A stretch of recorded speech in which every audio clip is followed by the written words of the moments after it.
Hey everyone, welcome back to the channel. It's me, Beetle, and today we're going to be reviewing something a little special. These guys take up a majority of my collection these days, and they always have, and yet I haven't reviewed one. This is my first Marvel Legends review on the channel. Now, in typical Beetle fashion, it is 2 a.m., so we're going to keep it quiet today. But this is the newer, it's from the Puff Adder wave, I think? I could be wrong. I'm gonna fix it in post and show whatever wave he's actually from.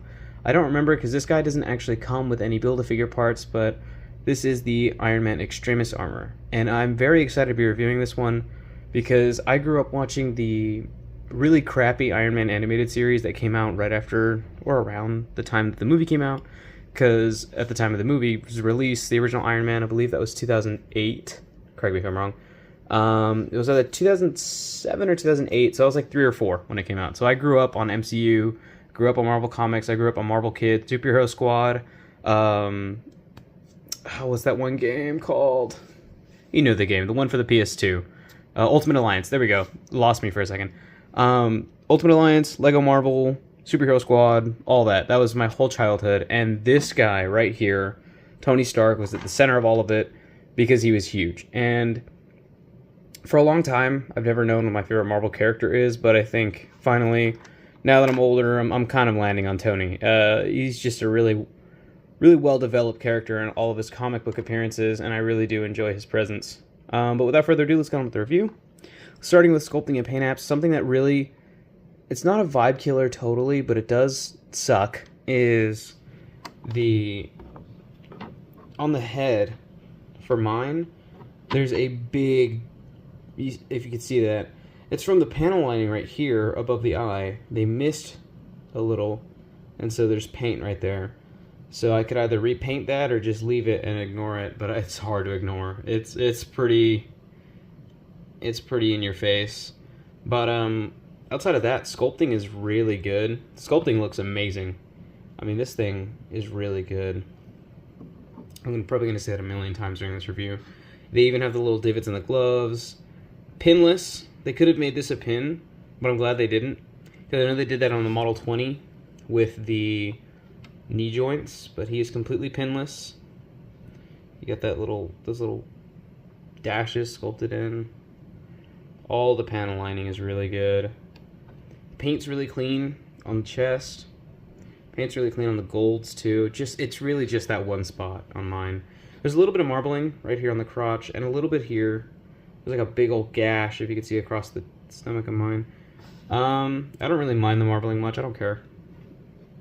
I know some other collectors really don't enjoy that type of stuff. Something that does catch my eye on camera, more so than in person, is the knee joints and the elbow joints are not the same shade of red, but as I went over in my Ultraman review, that could be down to just the fact that they have to use different types of plastic. Like this has to be durable, and this can just be soft plastic, it could be whatever. This has to be able to not break. Now, calves, really good. There is some ugliness going on, some nub marks. This is a $20 release. He's going for around 30 right now, but I managed to find him on Amazon for 20 bucks. The seller had put the wrong condition. This is a new figure. It was sealed when I got it, and it had all the protective plastics and everything, but they had listed it as collectible like new. So for that, I don't know if that was because, if that's the reason or what, but it was like 20 bucks. It was retail price, which is awesome. Looking at the alternate hands, I guess we'll just do accessories now, because we're going to keep doing sculpt work. These are the repulsor beam hands, and I'm glad that it has a hinge on the wrist. Sorry, sleep deprived. It has a hinge on the wrist, and that's really good. I love when we get that for Iron Man figures. It adds more posability. And here he is. This is one for the other side. Another hinge, really good. And then we have the typical, I thought these were typical repulsor effects, but I pulled out some of the other repulsor effects. I'm a huge fan of Iron Man. I have like a million Iron Man figures. So I pulled out another Marvel Legends repulsor effect, and I noticed that this little cuff on the end right here is a lot less splayed out as this one is. which is very interesting. I like that. This kind of makes me feel like more like it's meant for flight poses, which is what I used it for. Pics will be on the Instagram.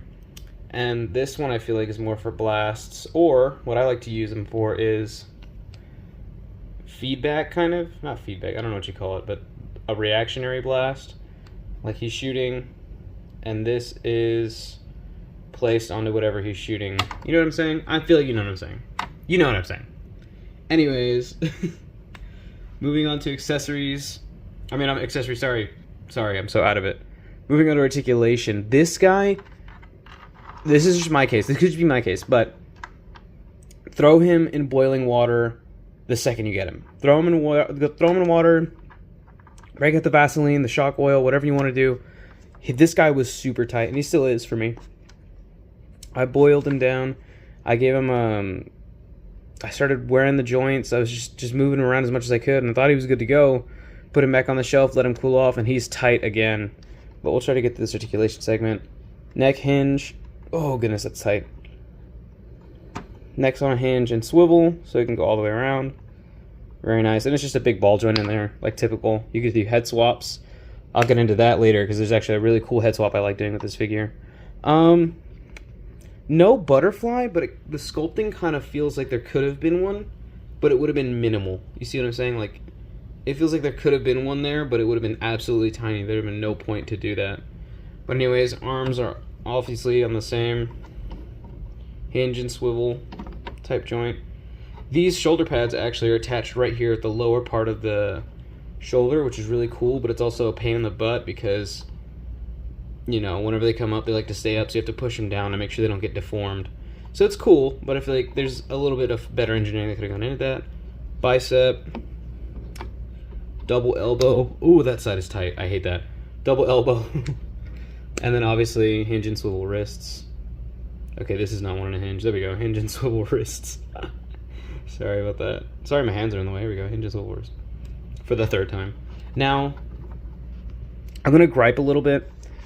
Again, I'm a huge fan of Iron Man, but they always give him the worst torso articulation.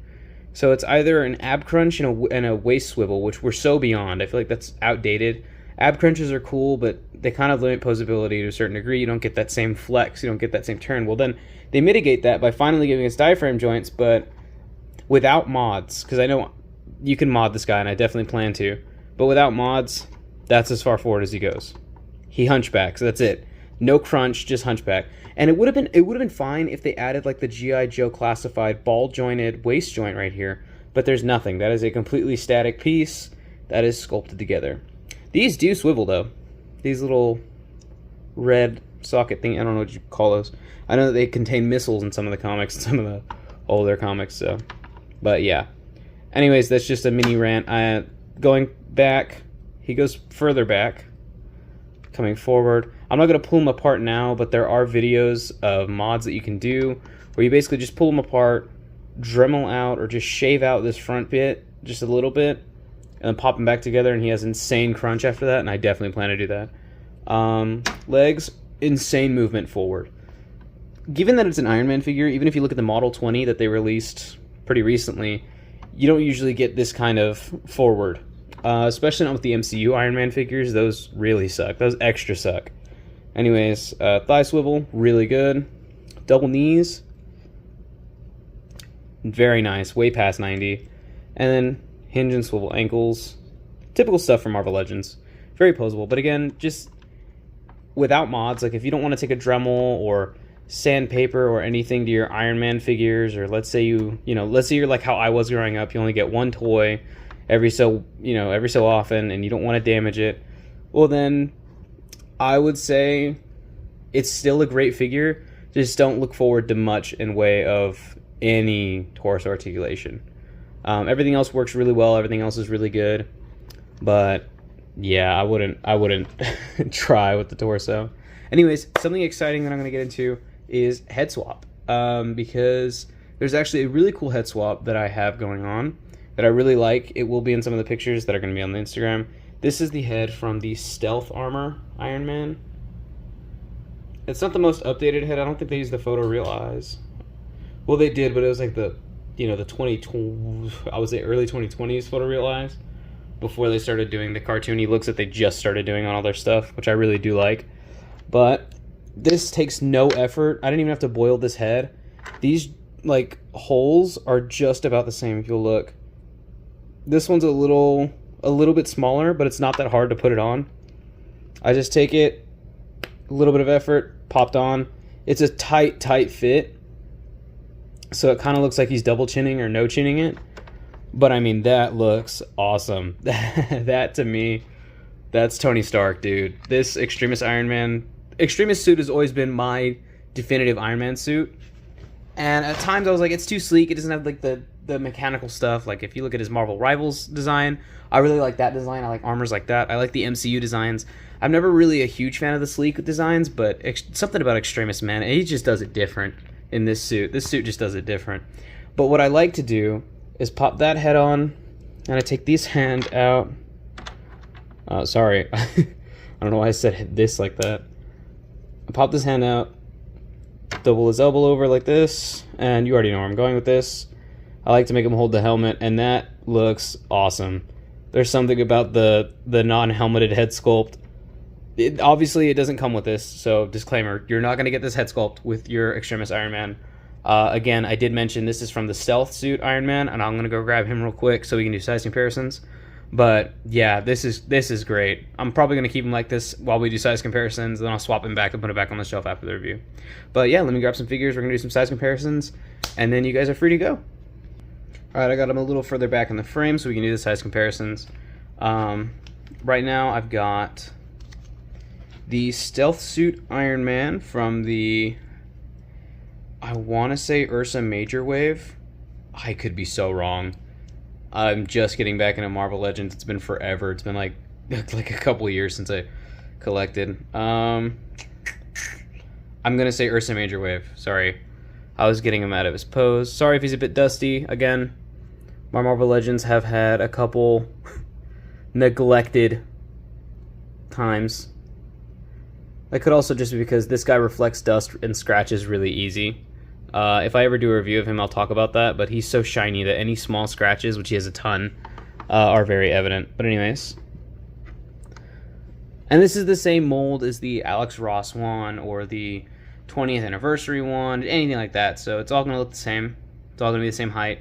That height ratio is not bad. I don't hate it. That's pretty good. I'm going to stand this guy straight up. This is one of the newer Marvel Legends. If you do enjoy this review, let me know and I'll review this guy too. I have plans to customize this one too. Anyways, here we have the Retro Wave Loki Laufeyson. God, I love the Asgardians. So a little bit of backstory about me and my family, I guess, which you don't need. I'm just gonna say it because we're doing size comparisons and I don't know how else to fill the time. Oh look, they're holding hands. Anyways, my dad has always been a huge fan of Thor, especially when I was growing up. He would talk a lot about Thor and how much he loved Thor. He didn't really care for the movies. He grew up on Thor comics. He loves Thor comics. And so I know so much about the lore of Asgard and the Nine Realms and Yggdrasil and Mjolnir and even Ratatoskr from the Squirrel Girl comics and from the actual mythology. My dad's a huge fan of Norse mythology too, so but yeah, sorry for the little rant. That's just, I love Loki so much. Anyways. And then, as a surprise, for all the Infinity War fans out there, we have comic book Thanos. Now, it wasn't called Infinity War, it was called Infinity Gauntlet in the comics.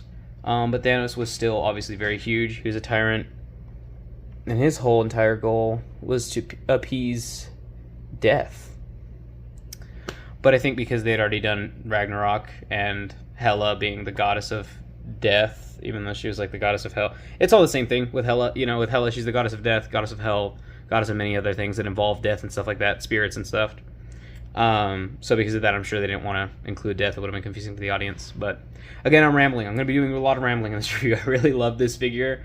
I love the way this looks. This looks great. If I could get a Black Panther, a comic book Doc Strange, Professor Xavier, Beast, this would be great for any... Look, I'm going to say this straight up. I'm getting excited. This Iron Man is great. He's definitive. This is my definitive Iron Man. He's great for any Iron Man display. anything you got going on with Iron Man in it, you're going to want this figure front and center. This is it. This is the Iron Man figure for me. Marvel Legends killed it with the sculpt and paint apps, and even though I got a ding on the helmet of mine, I might grab some Warhammer paints, some Citadel paints, and just paint over it. It's going to be hard to color match, though, because this is kind of like a bronze goldish thing going on here, but I'm sure I'll find it with enough effort. But man, this figure gets me going, man. I really like this figure. Definitely recommend.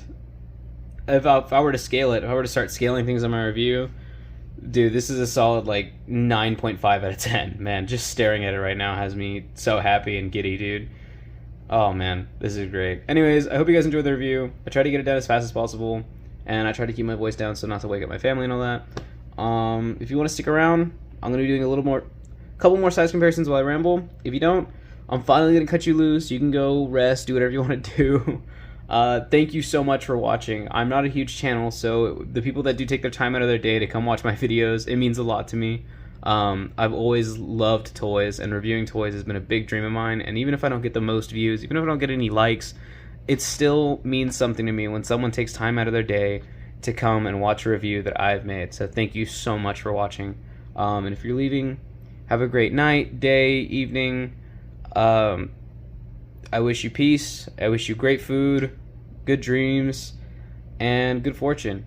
But everyone's sticking around. Give me a couple minutes. We're going to get some more size comparisons. Just some random stuff that I got laying around that I would love to see next to Iron Man for no reason at all. Starting with, I just think this size comparison would be hilarious. SH Figure Arts 3.0 Teen Go On. In the comments, let me know who wins. Let me know who wins. I think we all know the answer, but like, let me know who wins. With prep time, though, different conversation. With prep time, different conversation. Perhaps. Probably not. I don't know. There's the Thor Buster. Anyways. Then we got SHF Piccolo. So obviously SHF's very small compared to Marvel Legends, especially Iron Man. But, yeah, Piccolo should be way taller. Piccolo's supposed to be like 7 foot, and Teen Gohan's supposed to be like, I think like 4'11" maybe. I guess that kind of checks out. Anyways, let me know if you guys want me to review him. He was the greatest birthday gift. Like, this is a super dope figure. I'd be totally stoked to review him. So if you guys want to see a review, let me know. Also, give me critiques, guys. Feel free to give me critiques. My camera work is not so good. I'm trying to work on that. There's just different things that I feel like could be worked on. And if you guys call it to my attention, I would love to take a look at my skill, my proficiency, and work on it. But yeah, definitely hope you guys enjoy the review. I'm gonna let you get out of here now. I'm gonna edit this up sometime soon and throw it up. But happy belated New Year's, and hope you guys are having a good time. Bye.